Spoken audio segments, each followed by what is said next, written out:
So we're at the Brownfield Briefing VOC's conference, and I'm talking to Professor William Angell, who heads up the World Health Organization International Radon Project Prevention and Mitigation Working Group. I think there's a number of reasons. In contrast to other building-related issues such as mold, you can't see it, you can't smell it, there's no immediate health effect, and therefore it's easy for people to ignore. And that's a primary reason. A second reason is because it occurs in people's homes. Government usually does not want to deal with individual risk and tell people what they need to do in their own home. So those are two of the major factors. Well, I think there are two key messages from the World Health Organization.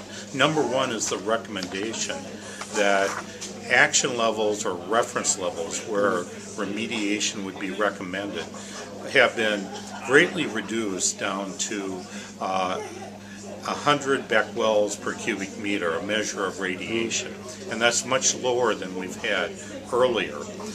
So that's number one, a lower risk assessment or risk level based upon the health risk data that recently has come available. Number two, I think a very clear message from WHO is outdoors radon is naturally occurring. Indoors in buildings, radon is greatly influenced by the way we design and the way we build the buildings we live in and work in. Therefore, there's a clear notice, in my opinion, to architects, designers, builders, and other contractors and people who convey property that radon is a serious issue. It needs to be recognized and dealt with in all new construction.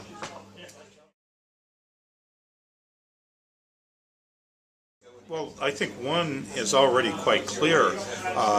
An advisory committee to the Health Protection Agency has recommended reduction of the UK's action level by 50%, which reflects to be consistent with WHO's recommendation. So what that will mean is many more structures in the United Kingdom are going to have radon above the action level once it's reduced, and that will need to be remediated. It's also going to underscore the importance to deal with radon in the design and construction of new builds.